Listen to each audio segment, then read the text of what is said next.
አሰልጣኝ ሚኬል አርቴታ በነገው ተጠባቂ የወልቭስ የፕሪሚየር ሊግ ጨዋታ በፊት ወሳኙን ጋዜጣዊ መግለጫ ሰጥተዋል። በጋዜጣዊ መግለጫቸው ስለ በርካታ የተጎዱ ተጫዋቾች አንስተዋል። ነገ ይኖራሉ ወይስ አይኖሩም? በተለይ ሪካርዶ ካላፊዮሪ፣ ቤን ዋይት እና ማርቲን ኦዴጋርድን የተመለከቱ ጉዳዮችን አንስተዋል። ከዛ በተጨማሪ ደግሞ አንድ በጣም ጥሩ የሚባል ነገር ያነሱት ስለ ቡካዮ ሳካ ነው። ቡካዮ ሳካ እንደምታውቁት በዊጋኑ ጨዋታ እንግዲህ ባልተለመደ ቦታ ተሰልፎ ነው የተጫወተው። ነገ ይሄ ይደገማል ወይስ ምንድነው የሚፈጠረው ሚለውን ጨምሮ ማርቲን ኦዴጋርድ አርሰናልን ሊለቅ ነው የተባሉ እንግዲህ የተሰራጩ የሚገኙ መረጃዎች አሉ። ትልልቅ የሚባሉ የመረጃ ምንጮች ናቸው።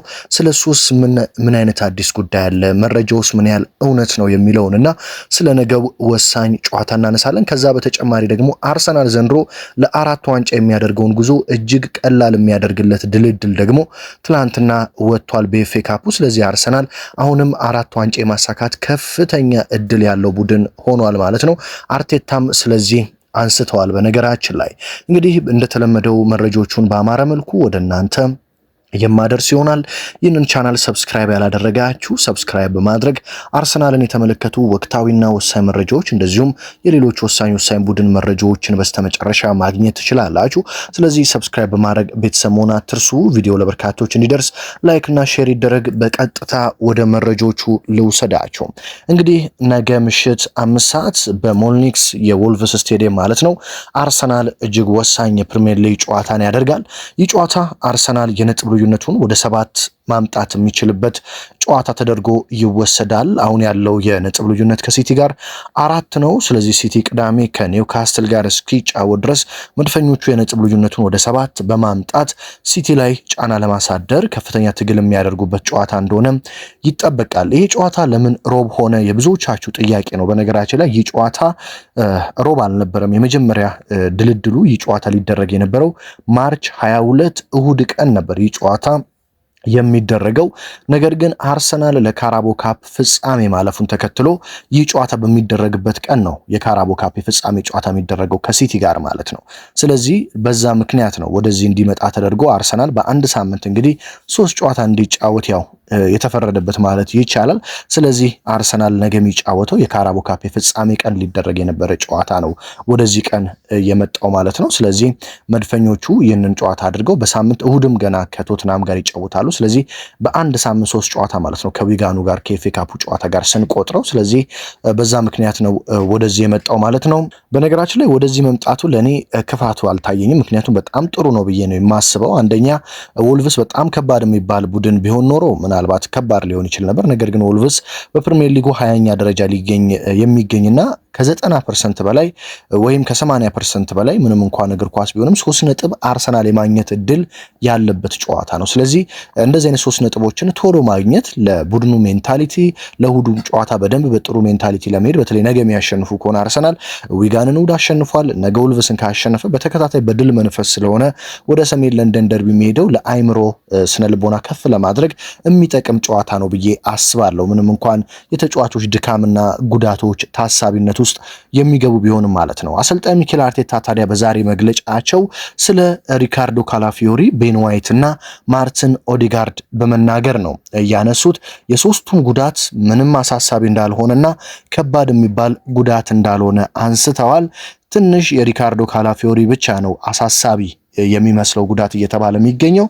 ነገር ግን ስለ ቤን ዋይት እና ኦዴጋርድ ምናሉ ዛሬ አንድ የመጨረሻ የልምምድ ቀን አለ ከሰዓት በኋላ ማለት ነው። ወደ ማታ አካባቢ የመጨረሻ ልምምድ አለ። ከዛ በኋላ ነገ ነው ወደ ሞልኒክስ ወልቭስ የሚጓዘው ማለት ነው አርሰናል። ስለዚህ ወደዛ ከመጓዛችን በፊት የመጨረሻ የልምምድ ሰዓት አለን። ስለዚህ በዛ የልምምድ ሰዓት ላይ ኦዴጋርድ ምን ያሳየናል፣ ቤን ዋይት ምን ያሳየናል የሚለውን ተመልክተን አብረውን ይጓዙ ወይስ ረፍት ይሰጣቸው እዚሁ ይሆኑ የሚለውን እንወስናለን። ነገር ግን አብረውን የሚጓዙ ይመስለኛል ሲሉ አርቴታ ጥሩ ነገር ተናግረዋል። አርቴታ ስለ 4 ዋንጫ ጉዞ ላይ ሆነን ጉዳቶች በቅርቡ እያስቸገሩን ይገኛሉ። ይሄ ደግሞ ነገሮችን እያከበደብን ይገኛል። በተለይ ጨዋታዎችን በየ2 ቀኑ ማድረጋችን ለጉዳት ዋነኛ መንስኤ ናቸው። የውድድር ዓመቱ ሲጀምር አጥቂዎቻችን በሙሉ ጉዳት ላይ ነበሩ። የነበረን አጥቂ ዮኮሬሽ ብቻ ነበር። ከዛ መሃል ላይ ደግሞ ተከላካዮቻችን በሙሉ ተጎዱ። ማጋሌሽ፣ ሞስኬራ፣ ካላፊዮሪ በሙሉ ተጎድተው ተከላካዮቻችን ነበሩ።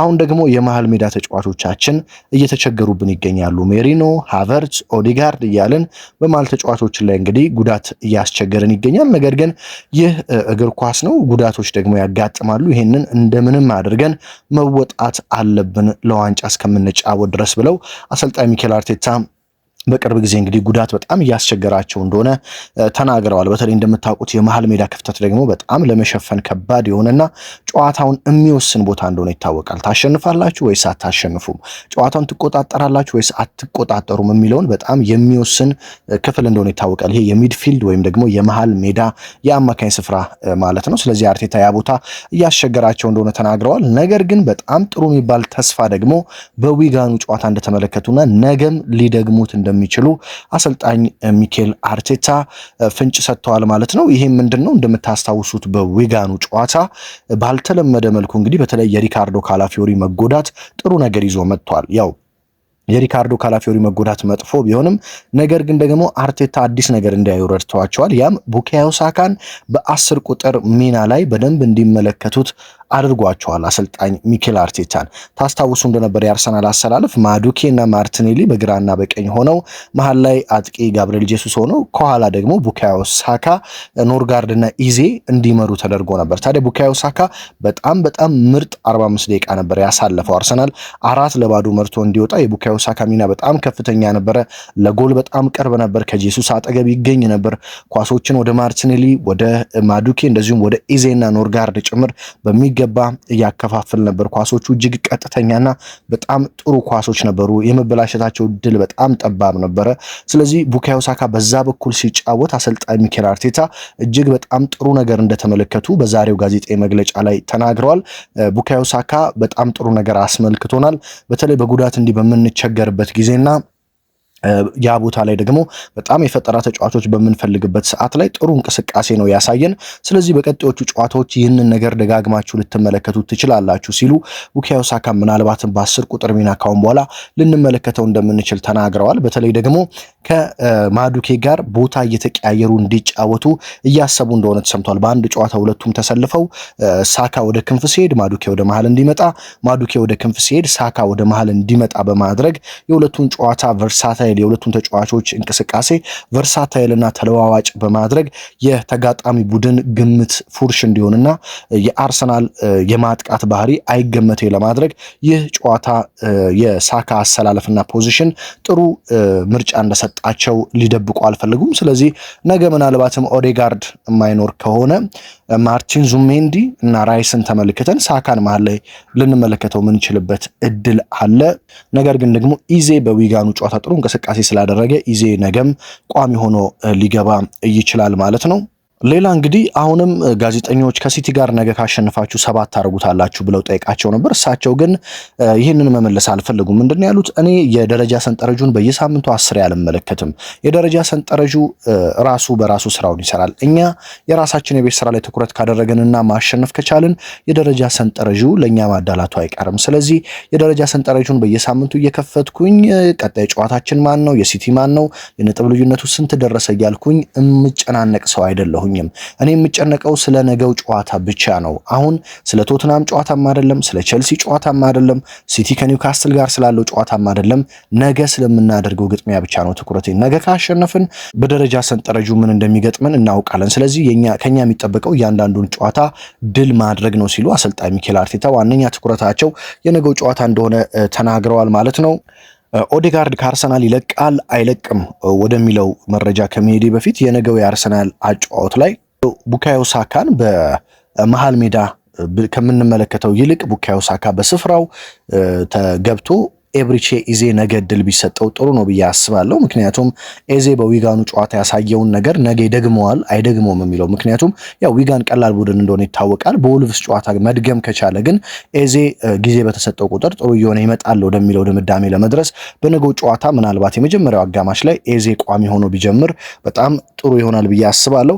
ወደ አርሰናል አሰላለፍ ከማለፌ በፊት ግን ስለ ኦዴጋርድ ጉዳይ እናንሳ። ማርቲን ኦዴጋርድ እንግዲህ ከትላንትና ጀምሮ በተለይ ቀድሞ ትዊተር ወይም በአሁኑ ኤክስ ላይ በጣም በርካታ ትልልቅ የሚባሉ የመረጃ ምንጮች ጭምር ፒኤስጂ፣ ባየር ሙኒክ እና ባርሴሎና ኦዴጋርድ ፈላጊ እንደሆኑና አርሰናል ክረምት ላይ ኦዴጋርድን ለመሸጥ እያሰበ እንደሆነ መረጃዎችን እያጋሩ ይገኛሉ። ይሄ ግን በጭራሽ ውሸትና መረጃዎቹም የተሳሳቱ እንደሆኑ ዛሬ እንግዲህ ተረጋግጧል። እንደውም አርሰናል የኦዲጋርድን ውል ለማራዘም በንግግር ላይ እንደሚገኝና አሰልጣኝ ሚኬል አርቴታ ከኦዲጋርድ ጋር በጣም ትልቅ ቅርበት እንዳላቸው በአምበልነቱ ደስተኛ እንደሆኑ ኦዴጋርድም በአርሰናል ቤት ምክንያቱም አርቴታ በአርሰናል ቤት ስራቸውን ሲጀምሩ ዋነኛው የአርሰናል መሰረት የሆነ ተጫዋች እንደሆነ ይታወቃል። ለፕሮሰሱ ትልቅ አሻራን ያሳረፈ ተጫዋች ነው። ስለዚህ አሰልጣኝ ሚኬል አርቴታ ኦዴጋርድ በአርሰናል ቤት አብሯቸው ረጅም ጊዜ እንዲቆይ እንደሚፈልጉና አሁንም ተጫዋቹ በአርሰናል ቤት ኮንትራቱን እንዲያራዝም ንግግር እየተደረገ እንደሚገኝ ተሰምቷል። ክረምት ላይም ኦዴጋርድን ለመሸጥ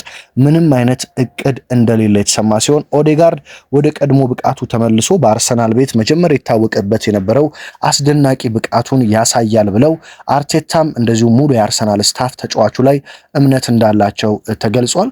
ኦዴጋርድ በአርሰናል ቤት በቆየቱ በጣም ጥሩ ነው። ኦዴጋርድ ያን ያህል በጣም መጥፎ የሚባል ተጫዋች አይደለም። በተለይ ተቀይሮ ሲገባ ተመልክታችሁት ከሆነ ኤብሪቼ ኢዜ በጣም በሚቸገርባቸው ጊዜያት ኦዴጋርድ ተቀይሮ ሲገባ የአርሰናልን አጨዋወት እንዴት እንደሚያስተካክለው አርሰናል ጋር ኳስ እንዲቆይ በፖሴሽን አርሰናል እንዲበልጥ እንዴት እንደሚያደርግ በደንብ ተመልክተን እናውቃለን። ኦዴጋርድ ላይ የኔ ብቸኛ ጥያቄ የአምበልነቱ ሚና ብቻ ነው እንጂ ኦዴጋርድ በአርሰናል ቤት መቆየት ያለበት ተጫዋች ነው። ነገር ግን የአምበልነቱ ጉዳይ ከኦዴጋርድ ይልቅ ሁልጊዜ እንደምለው ወደ ዴክላን ራይስ ወይም ወደ ማጋሌሽ ቢሄድ አርሰናል የተሻለ መሪ ያገኛል ብዬ አስባለሁ። ኦዴጋርድ ጥሩ ተጫዋች ነው፣ ያ የሚካድ ሀቅ አይደለም። ነገር ግን አምበልነቱ በተለይ ዴክላን ራይስ ቢረከበው በአርሰናል ቤት በጣም ጥሩ ይሆናል ብዬ አስባለሁ። በነገራችን ላይ ይህንን ሀሳብ እኔ ብቻ ሳይሆን የቀድሞ የአርሰናል ተጫዋች ቶኒ አዳምስ በተደጋጋሚ በቀረበባቸው ቲቪዎች በቀረበባቸው ሚዲያዎች በቀረበባቸው ቀጥታ የኳስ ስርጭት ትንታኔዎች ላይ ጭምር ቶኒ አዳምስ ሁሌ አርቴታ በፍጥነት ኦዴጋርድን አምበልነቱን መንጠቅ ሳይሆን አምበልነቱን መውሰድና ወደ ዴክላን ራይስ ማስተላለፍ እንዳለባቸው ይናገራል። ይህ ሀሳብ እኔን በደንብ የሚያስማማኝ ሀሳብ ነው። ከማርቲን ኦዴጋርድ ይልቅ በአርሰናል ቤት በደንብ የሚጋደሉ ተጫዋቾች አሉ፣ እነ ማጋሌሽ አሉ፣ እነ ራይስ አሉ። ስለዚህ ወደ እነሱ ቢሄድ አምበልነቱ ለመድፈኞቹ በጣም ጥሩ ሜዳ ላይ ጥሩ ድል ይዞላቸው ይመጣል ብዬ አስባለሁ። በእርግጥ አርቴታ ምርጫ አድርገው እንደነበረና የልምምድ ማዕከል ላይ አምበል ማን ይሁን የሚለውን በትልቅ የድምፅ ብልጫ ኦዴጋርድ እንደተመረጠ ይታወቃል። አንዳንድ ውሳኔዎች ግን ድፍረትን ይፈልጋሉ። ያው ኦዴጋርድ በተለይ በጉዳት ብዙ ጊዜ ሜዳ ላይ አይኖርም። ስለዚህ ከቅርብ ጊዜ ወዲህ ጉዳቶች በጣም እያስቸገሩት ከሜዳ እየራቀ የሚገኝ ተጫዋች ስለሆነ አሰልጣኝ ሚኬል አርቴታ እዚህ ላይ ደፈር ብለው ቢወስኑ ምናልባት አሁን ገና የውድድር ዓመቱ መጠናቀቂያ እየደረሰ ስለሆነ ዘንድሮ በዚህ ሰዓት መንጠቁ ሌላ ነገር ውስጥ ሊያስገባቸው የሚችል ከሆነ በቀጣይ ክረምት ግን አምበል ቢቀይሩ ያን ያህል ከባድ ይሆናል ብዬ እኔ በግሌ አልጠብቅም ማለት ነው። እንግዲህ የነገው የመድፈኞቹ አሰላለፍ ምን ሊሆን ይችላል? በተለይ ነገ ምሽት 3 ነጥብ ግዴታ የሆነ ጨዋታ ነው። በዚህ ጨዋታ ላይ አርሰናል ነጥብ ጣለ ማለት ሁሉም የአርሰናል ደጋፊ አርቴታ ላይና በቡድኑ ተስፋ መቁረጥ የሚጀምሩበት ሊሆን ይችላል። ለምን ካላችሁኝ አርሰናል ከ9 ነጥብ ርቀት ወደ 4 መጥቷል። ነገ ነጥብ ጣለ ማለት ሲቲ ቅዳሜ ካሸነፈ የነጥብ ልዩነቱ ወደ 1 ጠቦ በጣም ከፍተኛ ጫና ውስጥ አርሰናል የሚገባበት ነው። ያውም ቀድሞ አንድ ጨዋታ ተጫውቶ ማለት ነው። ሲቲ የአንድ ጨዋታ አድቫንቴጅ ይኖረዋል። ስለዚህ ይህንን በደንብ ሊታሰብበትና ነገ በጭራሽ ወልቭስን አሳንሶ መግባትም አይገባም። ጨዋታውን በጣም በፈርቶ መግባትም አይገባም። ነገር ግን 3 ነጥብ ግዴታ እንደሆነ ሊታወቅ ይገባል። ስለዚህ ነገ አርሰናል በጣም ጠንከር ያለ አሰላለፍ ይዞ ይገባል ተብሎ ይጠበቃል። ግብ ጠባቂ ላይ ያው በዊጋኑ ጨዋታ ረፍት ተሰጥቶት የነበረው ዴቪድ ራያ የአርሰናልን ግብ ጠባቂነት ይመራል ተብሎ ይጠበቃል። የአርሰናል የተከላካይ ስፍራ በዊጋኑ ጨዋታ ረፍት ተሰጥቶት የነበረው ጁሪየን ቲምበር፣ ዊሊያም ሳሊባ እንደዚሁም በዊጋኑ ጨዋታ በድጋሚ ረፍት አግኝቶ የነበረው ጋብሪኤል ማጋሌሽ እና ፔሮ ሂንካፔ የአርሰናልን የተከላካይ ስፍራ ይመራሉ ተብሎ ይጠበቃል። በተለይ ሪካርዶ ካላፊዮሪ መጎዳቱ ለነገው ጨዋታ የመድረስ እድሉ በጣም ጠባብ ስለሆነ ፔሮ ሂንካፔ እሱን ተክቶ ወደ ሜዳ ይገባል ተብሎ ይጠበቃል ማለት ነው። የአርሰናል የመሃል ሜዳ ክፍል እንግዲህ እሱ ነው ትንሽ ለመገመት ከባድ የሆነው። በተለይ የአርሰናል የቅርብ የመረጃ ምንጮች የብሬንፎርዱ የመሃል ሜዳ አርቴታን እንዳላስደሰታቸው ተነግሯል። በተለይ የዙሜንዲና የራይስ ጥሩ ሆኖ ሳለ ኤብሪቺዜ ወዲያውኑ ተቀይሮ እንዲወጣ እንደተደረገ ይታወቃል። በዛሬውም ጋዜጣዊ መግለጫቸው ላይ ነገ ኦዴጋርድ ያስፈልገናል፣ ምክንያቱም የነገው ጨዋታ ከፍተኛ ፈጠራን የሚፈልግ ነው ሲሉ ተናግረው ነበር። ስለዚህ ኦዴጋርድ ለነገው ጨዋታ የሚደርስ ከሆነ ቋሚ ሆኖ የመግባት እድሉ ሰፊ ነው ተብሎ ይታመናል። ስለዚህ ዙሜንዲ፣ ራይስ እና ኦዴጋርድ ነገ የአርሰናልን የመሃል ሜዳ ክፍል ሊመሩ ይችላሉ።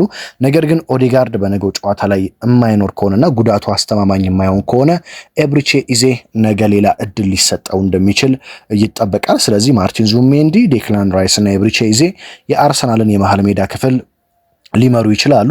የአርሰናል የፊት ለፊት መስመር እንግዲህ በጉዳት ጨዋታዎችን ርቆ የነበረው ቡካዮ ሳካ ለእሁዱ ጨዋታ ስለሚፈለግ በነገው ጨዋታ ቋሚ ሆኖ ይጀምራል ተብሎ ይጠበቃል። ስለዚህ ቡካዮ ሳካ፣ ቪክተር ዮኮሬሽ እንደዚሁም ደግሞ ሊያንድሮ ትሮሳርድ የአርሰናልን የፊት ለፊት መስመር ይመራሉ ተብሎ የሚጠበቅ ነው የሚሆነው። በተለይ ሊያንድሮ ትሮሳርድ እና ቡካዮ ሳካ ከጉዳት መመለሳቸው የአርሰናልን የፊት ለፊት መስመር በደንብ ጠንካራ እንደሚያደርገው ይታመናል። በብሬንፎርዱ ጨዋታ እንደምታውቁት እነዚህ ተጫዋቾች ትሮሳርድ የነበረ ቢሆንም ሳካ በጉዳት ምክንያት መጨረሻ ላይ ነው ተቀይሮ የገባው። ነገር ግን ቋሚ ሆኖ የመጀመር እድል እንዳለው ተሰምቷል ማለት ነው። ስለዚህ የአርሰናል አሰላለፍ ይሄ ሊሆን ይችላል ተብሎ ይጠበቃል። ተቀያሪ ወንበር ላይ እንደነ ጋብሪኤል ማርቲኔሊ፣ ኖኒ ማዱኬ፣ ሉዊስ ስኬሊ፣ ኬፓ አሪዛባላጋ፣ ክርስቲያን ኖርጋርደን ጨምሮ በርካቶች ይኖራሉ ተብሎ ይጠበቃል። ጨዋታው ምሽት 5 ሰዓት ነገ በወልቭስ ሞልኒክስ ስቴዲየም ይደረጋል። አርሰናል በድል የሚወጣው ከሆነ ከሲቲ ጋር ያለውን የነጥብ ልዩነት ወደ 7 ማስፋት ይችላል ማለት ነው።